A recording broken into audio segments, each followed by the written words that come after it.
తనేం వికృతాక్షేం ఘోరరూపాం మహాబలాం ప్రేతాసన సమారూఢాం జోగుళాంబాం నమామ్యహం. ఆ యొక్క జగన్మాత మనమంతా కూడా నిత్యం మనసా వాచ కర్మణ త్రికరణ శుద్ధిగా ఆరాధిస్తున్నటువంటి మన అమ్మవారు జోగులాంబాదేవి శరన్నవరాత్రి బ్రహ్మోత్సవాలు అక్టోబర్ 3వ తేదీ నుండి 12వ తేదీ వరకు నిర్వహించున్నాము. మరి భగవద్భక్తులమైన మనమంతా కూడా ఈ యొక్క దేవి శరన్నవరాత్రి బ్రహ్మోత్సవాల్లో అమ్మవారిని సేవిద్దాం, తరిద్దాం. మరి నవరాత్రి యొక్క విశిష్టతను మనమంతా కూడా తెలుసుకునేటువంటి ప్రయత్నం చేద్దాం. పవిత్ర భారతావనిలో స్త్రీ శక్తికి పెద్దపీట వేసి గౌరవిస్తూ భక్తి ప్రపత్తులతో ఆరాధన జరుగుతుంది. ఇది తరతరాల వస్తున్నటువంటి సదాచారం. ఇందులో భాగంగా దేవీ శక్తికి మహా నీరాజనాలు ఇస్తూ 9 రోజుల పాటు నవరాత్రులు జరుపుకొని అనంతరం 10వ రోజున ఆనందంగా జరుపుకునే పండగనే ఈ యొక్క విజయదశమి. ఈ పండగ వెనకాల ఉన్నటువంటి నవరాత్రుల గాథ ఏమిటో మనం ఒకసారి తెలుసుకుందాం. ప్రతి ఒక్కరూ తాము కష్టాల్లో ఉన్నప్పుడు తమ తల్లిని అందరం కూడా తలుచుకుంటారు. ఆ పరదేవతనే జగన్మాత, ఆమెనే పరాశక్తి, ఆమెనే మనమంతా కూడా మహాకాళి, మహాలక్ష్మి, మహాసరస్వతి, త్రిపుర సుందరి ఇలా మొదలగునటి భిన్ననామాలతో మనం పిలుస్తాం. మహిషాసుర సంహారం కోసం ఆనాడు ఆది పరాశక్తి 9 రోజుల పాటుగా అహోరాత్రులు మహిషాసురుతో యుద్ధం చేసి మహిషాసురుడు అనేటటువంటి రాక్షసుని అంతమొందిస్తుంది. ఇందుకు ప్రతీకగా ఆశ్వీజ మాసంలో దశమి రోజు విజయదశమిగా మనమంతా కూడా పండగను చేసుకుంటాం. పూర్వం మహిషాసురుడు అనేటువంటి రాక్షసుడు చతుర్దశ భువనాలను తన యొక్క పాదాక్రాంతం చేసుకోవాలని తలచి ఆ యొక్క బ్రహ్మదేవుని గురించి గొప్ప తపస్సును చేస్తాడు. తపస్సుకు మెచ్చేటువంటి బ్రహ్మదేవుడు ప్రత్యక్షమై వరాన్ని కోరుకో అని కోరగా తనకు ఎవరి చేతిలో కూడా మరణం లేకుండా వరాన్ని ఇవ్వాలని కోరుతాడట. ఇంతలో నారదుడు ఎవరి చేతిలో అంటే చివరికి మహిళ చేతిలో కూడానా అంటూ పరిహాసంగా ప్రశ్నించడంతో మహిషాసురుడు గంధర్వుడై మహిళ తననేం చేస్తుంది అన్నట్టు మహిళ తప్ప ఎవరి చేతిలోనూ కూడా తనకు ఓటమి లేకుండా వరాన్ని పొందుతాడు. అనంతరం చతుర్దశ భువనాల్లో తన పరాక్రమాన్ని ఉపయోగించి సాధు సజ్జనులను అనేక ఇబ్బందులకు గురి చేస్తున్నారని చూసి సాధు సజ్జనులు దేవతలు ఆ యొక్క ఆది పరాశక్తిని శరణు కోరతారు. అంతటా ఆది పరాశక్తి అయినటువంటి జగన్మాత దుష్ట శిక్షణార్థం నవదుర్గలుగా అవతరించి 9 రోజుల పాటు అహోరాత్రులు మహిషాసురుడితో యుద్ధం చేస్తుందట. దుర్గాష్టమి రోజు దృఢ సంకల్పంతో కూడుకున్నటువంటి ఆది పరాశక్తి మహర్నవమి రోజు అంటే 9వ రోజు కాళరాత్రిగా అవతరించి మహిషాసురుడిని వధిస్తుంది. దీంతో 10వ రోజు అంటే దశమి రోజున ప్రజలంతా విజయదశమిగా భావించి విజయోత్సవాలను జరుపుకుంటారు. ఈ యొక్క విజయోత్సవాలే అనాదిగా మనకు ప్రతి ఆశ్వీజ మాసంలో 9 రోజుల పాటు నవరాత్రులు జరుపుకునే చివరి రోజున విజయదశమి జరుపుకుంటున్నారు. ఈ 9 రోజుల అమ్మవారిని 9 రూపాల్లో అంటే శైలపుత్రి, బ్రహ్మచారిణి, చంద్రగంట, కూష్మాండ, స్కందమాత, కాత్యాయిని, కాళరాత్రి, మహాగౌరి, సిద్ధిదాత్రిగా అమ్మవారిని పూజిస్తారు. దేవి ఆరాధకులు సకల శుభాలు కోరుతూ మనసా వాచ కర్మణ త్రికరణ శుద్ధిగా అమ్మవారిని స్మరిస్తూ దేవీ నవరాత్రుల్లో ఆ యొక్క నవదుర్గలను ఆరాధిస్తున్నారు. ఇందులో మొదటిగా మనం తొలి రోజు అమ్మవారిని ఆరాధించేటువంటి ఆ యొక్క స్వరూపమే శైలపుత్రి అమ్మవారు. శైలపుత్రి అంటే పర్వతరాజు యొక్క పుత్రిక. ఈమెనే పార్వతి అని కూడా పిలుస్తారు. పరమేశ్వరుని మెప్పించుకునేందుకు ఔషధీ ప్రస్థానంలో ఆకులు అలములు సేవిస్తూ ఘోర తపస్సును ఆచరిస్తుంది. ఈమెను అపర్ణ అనే పేరు కూడా కలదు. ఆకు పచ్చడి వస్త్రధారిణి. శరన్నవరాత్రుల్లో శైలపుత్రిని మొదటి రోజు ఆరాధిస్తారు. ఈ దేవతను మనం ఆరాధించడం ద్వారా భక్తులు మానసిక ప్రశాంతతో పాటు సౌమ్య స్వభావాన్ని కూడా పొందగలుగుతారు. సాధకులంతా నవరాత్రులలో మొదటి రోజు దృఢ సంకల్పాన్ని చేసుకొని ఈ యొక్క మాతను ఆరాధిస్తారు. నవరాత్ర వ్రతానికి శైలపుత్రి ఆరాధన నాంది ప్రస్థానం లాంటిది. దుష్ట శిక్షణ, శిష్టజన రక్షణ నవరాత్ర దీక్ష యొక్క సంకల్పం యొక్క ముఖ్య ఉద్దేశం. ఆనాడు జగద్గురువు ఆది శంకరాచార్యుల వారు అమ్మవారిని దేవి అపరాధ క్షమాపణ స్తోత్రంలో ఈ విధంగా స్తుతించారు. నమంత్రన్నో యంత్రం తదపి చ నజానే స్తుతికథాః నజానే ముద్రాస్తే తదపి చ నజానే స్తుతికథాః నజానే ముద్రాస్తే తదపి చ నజానే విలపనం పరం జానే మాతస్త్వదన స్వర్ణం క్లేశరణం అన్నారు. అంటే అమ్మ తల్లి, నాకు మంత్రము తెలియదు, యంత్రము తెలియదు, తంత్రము తెలియదు, నిన్ను ఏ రకంగా ఆహ్వానించాలి, ఏ రకంగా ధ్యానించాలి ఇవేమీ నాకు తెలియదు. ఇతరులు చేసే స్తోత్రాలు కూడా ఏవి నాకు తెలియదు. నీ యొక్క ముద్రలు తెలియదు. నీ కోసం నాకు ఏడవడము తెలియదు. ఓ తల్లి, నాకు తెలిసిందంతా ఒక్కటే, నీ యొక్క పాద పద్మాలను, నీ యొక్క పాదసేవయే నా యొక్క కష్టాన్ని పోగొడుతుంది అని భగవతి భక్త సులభురాలు. కోరుకున్న వారికి కోటి వరాలు ఇచ్చేటువంటి దేవత అమ్మ. మరి దేవీ నవరాత్రిలో రెండవ రోజు అమ్మవారిని బ్రహ్మచారిణి దేవిగా మనం ఆరాధిస్తాం. నవరాత్రిలో రెండవ రోజు ఆదిపరాశక్తి జగన్మాత నవదుర్గల్లో ఒకరైనటువంటి బ్రహ్మచారిణిగా మనమంతా కూడా ఆరాధిస్తున్నాం. ఈ దేవత శుద్ధ స్ఫటిక వర్ణముతో ప్రకాశిస్తూ తుషారం అంటే మంచు వంటి స్వభావాన్ని కలిగి ఉంటుంది.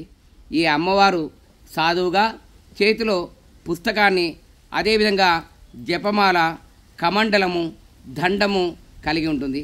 ఈమెను ఆరాధించే భక్తులు అరిషట్ వర్గాలను కూడా జయించగలుగుతారు. శుద్ధం తెలుపు వర్ణానికి ప్రతీక, అంటే మచ్చలేని తనానికి ప్రతీక. సంకల్పంలో వికల్పన లేకుండా ప్రణములు జోడించి, రెండు చేతులు కూడా జోడించి ఈమెను ప్రార్థిస్తే చాలు. కరుణాప్రపూర్ణ ఆ యొక్క అమ్మవారు. మరి ఓ జనని, విధి వల్ల, అజ్ఞానం వల్ల, డబ్బు లేకపోవడం చేత లేదా సోమరితనం వల్ల, అశక్తత వల్ల నీ యొక్క పాదాల నుంచి నేను దూరం అయ్యాను ఇంతకాలం.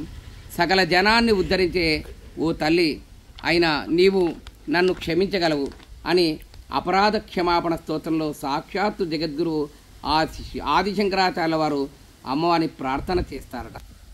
అదేవిధంగా దేవీ నవరాత్రిలో ఇక మూడవ రోజు అమ్మవారిని చంద్రఘంటాదేవిగా ఆరాధన చేస్తున్నాం.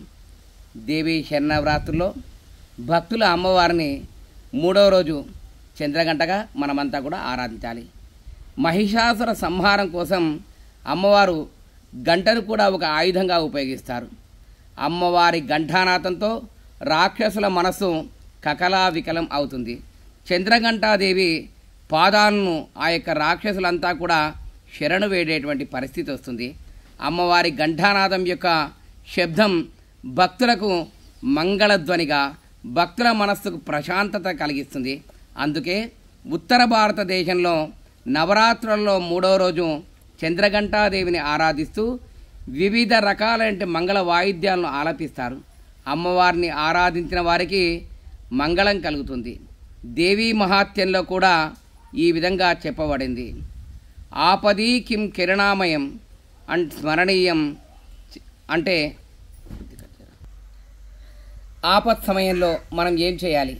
జగన్మాత పాద పద్మాలను మనం స్మరణ చేయాలి. అలా స్మరించడం ద్వారా ఏమి జరుగుతుంది? బ్రహ్మాది దేవతలు కూడా సేవకులవుతారు. కాబట్టి మూడో రోజు మనము చంద్రఘంటాదేవిగా అమ్మవారిని స్మరణ చేద్దాం.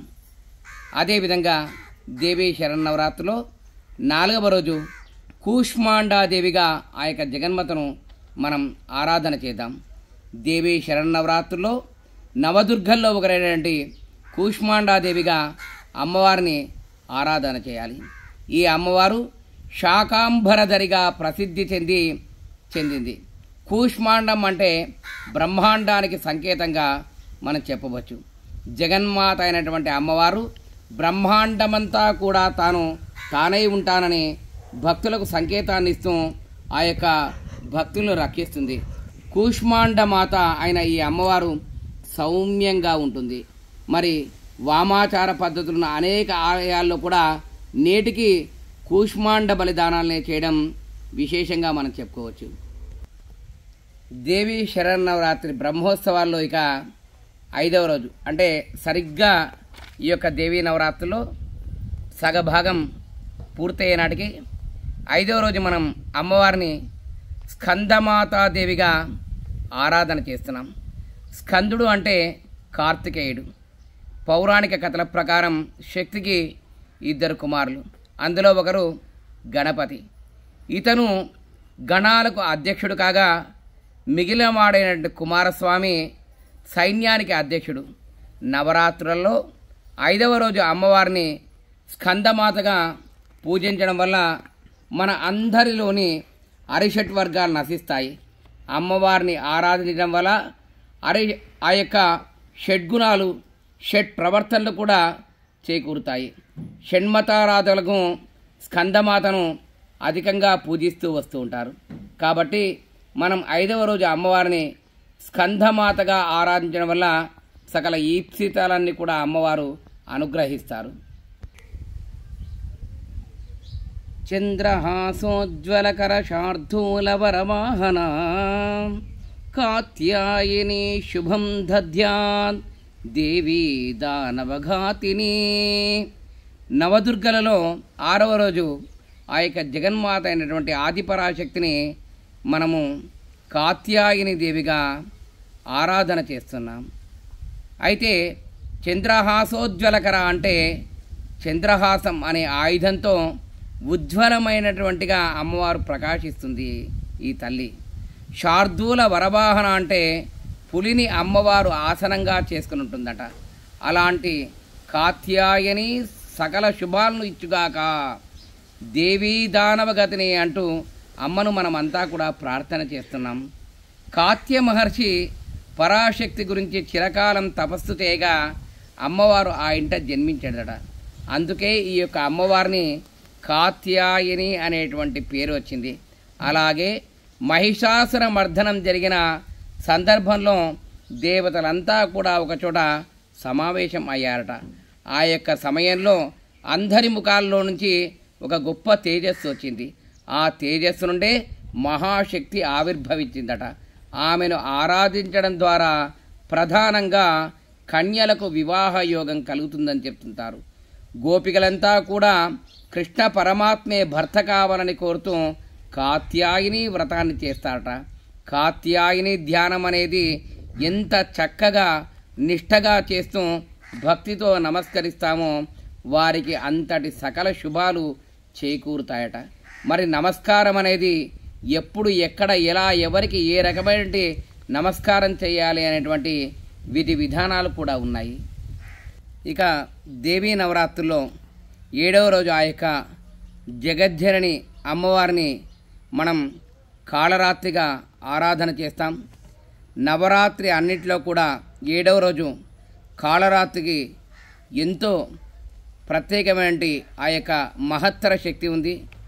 మరి ఈ విషయంలో మనం కాస్త సాధ్యమైనంత వరకు పూర్తి విషయాన్ని మనం తెలుసుకునేటువంటి ప్రయత్నాన్ని చేద్దాం. ఆ రోజు 7వ రోజు అమ్మవారి ఆరాధకులంతా కూడా అమ్మవారిని ఏకవేణి జపాకర్ణి పూరానగ్న కరస్థిత లంబోష్టి కర్ణికాకర్ణి తైలాభ్యక్త శరీరిణి వామపాదోస సల్లోల లతాకంటకభూషణ వరమూర్ధ్వా ధ్వజాకృష్ణ కాళరాత్రి భయంకరి అని అమ్మవారిని ఆరాధన చేస్తారు. ఈ కాళరాత్రి అమ్మవారిని మనం ధ్యానం చేయడం ద్వారా ఏమవుతుంది అంటే అజ్ఞానం నశిస్తుంది. శత్రుత్వమే అజ్ఞాన జనితాలు కాబట్టి అలాంటి శత్రుత్వాలు ఉండరాదు. ఉంటే అమ్మవారిని మనం బాగా ధ్యానం చేయడం ద్వారా ఇది మనకు సాధ్యపడుతుంది. అయితే దేవీ రూపాలను గమనించేటప్పుడు కొన్ని మూర్తులను క్షుద్ర శక్తులుగా భావన చేయడం కూడా జరుగుతుంది. అయితే ఈ యొక్క క్షుద్ర భావన ఏదైతే ఉందో అది దైవానికి సంబంధించినది కాదు. బాగా గమనించాలి. కాళీ అమ్మవారు అంటేనే చాలామంది ఏదో క్షుద్ర దేవత అనేటువంటి ఒక అపోహ భావన ఉంది. కానీ ఆమెను ప్రార్థించి రామకృష్ణ పరమహంస లాంటి మహానుభావులు కూడా మోక్షాన్ని పొందడాన్ని దాన్నే సాధనంగా చేసుకున్నారు. అంటే దీని అర్థం ఏమిటి అంటే దైవంలో కాదు, క్షుద్రత అనేది మన యొక్క మనస్సులో ఉంది అనేటువంటి అర్థం. నీచమైనటువంటి భావనలతో దైవీ శక్తిని వినియోగించేటువంటి స్థితి ఏదైతే ఉందో దాన్నే క్షుద్ర భావన అనవచ్చు. అంతే తప్ప అది క్షుద్ర భావన తప్ప క్షుద్రదేవత మాత్రం ఎంత మాత్రం కాదు. 7వ రోజు మనం ఆరాధించేటువంటి ఆ యొక్క కాళరాత్రి దేవి గురించి మరి కాస్త తెలుసుకోవాలంటే, ఈ అమ్మవారు చూడడానికి నల్లగా అతి భయంకరంగా కనిపిస్తుంది. ఈమె వాహనం గార్ధవం. ఈ దేవి భక్తులకు సర్వ శుభాలను కలిగిస్తుంది. అందుకే ఈ అమ్మవారికి శుభంకరి అనేటువంటి పేరు కూడా ఉంది. ఈ దేవిని స్మరించిన మాత్రాన భూత ప్రేత పిశాచులంతా కూడా భయంతో పారిపోతారు. అంతేకాదు మన శత్రువు నుండి కూడా అమ్మవారు మనల్ని రక్షిస్తుంది. శత్రుపీడ, జంతు భయం, గ్రహబాధలన్నీ కూడా ఈ తల్లి ఆరాధనతో తొలగిపోయి నిర్భయంగా ఉండగలుగుతారు. ఈ యొక్క కాళరాత్రి అనే పేరు, ఈ రూపం కూడా కాస్త విభిన్నంగానే మనకు కనిపిస్తుంది. కాళిక అన్న అమ్మవారి పేరు విన్నాం, కానీ రక్తబీజుడిని సంహరించడానికి ఉద్భవించినటువంటి అమ్మ కానీ కాళరాత్రి ఇటు రాత్రి కాదు, అటు కాళీ కాదు, భయంకరమైన రాత్రి స్వరూపంగా ఉండేటువంటి ఈ యొక్క తల్లి అమ్మవారి జుట్టు విరబూసుకొని ఉంటుందట. ఈ జుట్టు కూడా చింతకాయలు కట్టి ఉంటాయట. ఏకవేణి జపాకర్ణపూర అనే ధ్యాన శ్లోకంలో చెప్పబడింది. అలాగే నగ్నకరస్థిత అని కూడా ఉంటుంది. అంటే దిగంబరిగా అమ్మవారు గాడిద పైన ఎక్కి కూర్చొని ఉంటుందట. లంబోష్టి అంటే వేలాడుతున్నటువంటి పెద్ద పెద్ద ఆ యొక్క పెదవులు ఉన్నాయి. ఇక తైలాభ్యస్య శరీర అనేటువంటి ఆ యొక్క నామాన్ని కూడా మనం ధ్యాన శ్లోకంలో విన్నాం కదా. వామ పాదోల్లాస అంటే ఎప్పుడు ఎడమ పాదం అలా ముందుకు పెట్టి ఉంటుందట. ఎప్పుడు భక్తుడు తనను పిలుస్తాడో అన్నట్టు సిద్ధంగా ఒక కాలు ముందుకు పెట్టి ఉంటుందట. పరుగు పందెంలో మనం ఎలాగైతే కాలు సిద్ధంగా పెట్టుకొని ముందుకు ఉంటామో అలాగా ఈ అమ్మవారు కూర్చొని ఉంటుందట. ఈ అమ్మవారు ఎడమ పాదమే ఎందుకు ముందుకు పెట్టింది అంటే, ఏదేని శుభకార్యమైతే కుడికాలు ముందు పెట్టి రమ్మంటారు. అదే అశుభకార్యానికి లేదా శత్రువుల శిబిరాల్లో వెళితే మనం ముందుగా ఎడమ పాద పెట్టి వెళతాము. అంటే నిన్ను సంహరించడానికి వచ్చాము అనేటువంటి సంకేతం.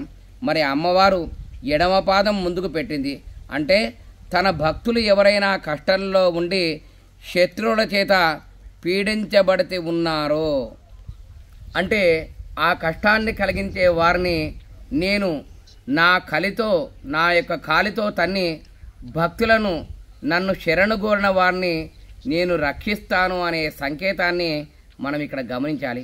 కుడివైపు ఉండే చేతిలో ఒక చెయ్యేమో అభయముద్ర, మరొక చెయ్యేమో వరద ముద్ర కలిగి ఉంటాయి. అవి కాక మరో చేతిలో వంపు తిరిగిన ఖడ్గము, మరో చేతిలో ఇనుప ముళ్ళు ఉన్న ఆయుధం కూడా కలిగి ఉంటుంది. మెడలో కూడా ఇనుప గొలుసులు అంటే ముళ్ళు తేలి ఉన్నట్టుగా ఉంటాయట.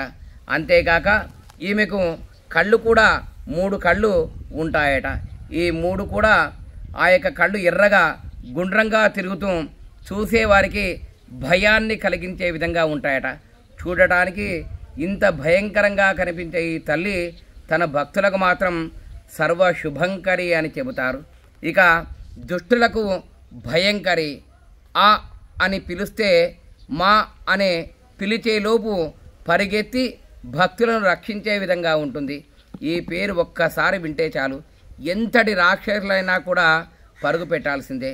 ఎవరైతే కాళరాత్రిని ఉపాసన చేస్తారో, ఎవరైతే కాళరాత్రి యొక్క నామాన్ని జపిస్తారో నిజానికి గృహస్థులైన వారు సహస్రారంలో నిన్ను ధ్యానం చేస్తాట కదమ్మా అనే భక్తిభావన చేత అమ్మపై మనసు పెట్టి ఎలాంటి ప్రమాదాల నుండైనా కూడా ఆ తల్లి మనల్ని రక్షిస్తుంది. అందుకే కాళరాత్రి అమ్మవారిని మనం మనస వాచ కర్మణ త్రికరణ శుద్ధిగా భక్తి ప్రపత్తులతో ఈరోజు మనం కాళరాత్రి అమ్మవారిని స్మరణ చేద్దాం, సేవిద్దాం, తరిద్దాం. ఈరోజు అంటే 8వ రోజు ముఖ్యంగా మూలా నక్షత్రం. ఈ యొక్క మూలా నక్షత్రానికి అధిపతి కేతువు.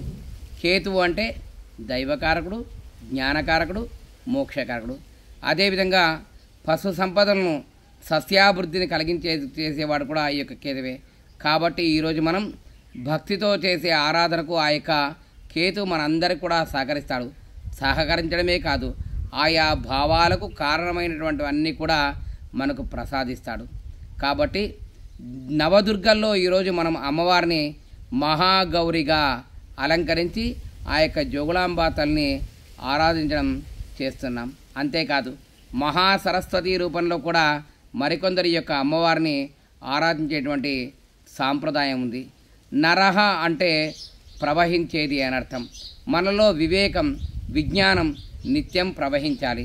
అందువలన మనం వివేకంతో, విజ్ఞానంతో, బుద్ధికుశలతో ప్రవర్తిస్తూ ఉన్న జ్ఞానం నుండి ఉన్నతమైన జ్ఞానం వరకు ప్రయాణించగలుగుతాం. ఇక నవరాత్రుల్లో ఈ 7 రోజు కూడా మనం ఏమీ చేయలేక ఏదో కారణాల చేత ఈ యొక్క 7 రోజులు కూడా మనం ఏమీ చేయకపోయారు. కనీసం ఈ రోజైనా అనుకూలమైన వాతావరణాన్ని కలిగించుకొని మూలా నక్షత్రంలో ఈ యొక్క అమ్మవారిని దైవ ప్రార్థన చేయడం, ఈ యొక్క పూజా నవరాత్రి వ్రతాన్ని చేయడం ప్రారంభించాలి. కేతువునకు వైఢూర్యం అంటే చాలా ఇష్టం. శక్తి కలిగిన వారు ఈరోజు అమ్మవారిని వైఢూర్యంతో కూడా అలంకరించడం చేస్తే మరింతగా అమ్మను సంతృప్తి పరిచిన వారవుతాం. విజయవాడలో ఈరోజు అంటే 8వ రోజు ఆ యొక్క అమ్మవారిని మహాసరస్వతిగా ఆరాధిస్తారు. ఇక మనం మన అలంపురం క్షేత్రానికి ఆ యొక్క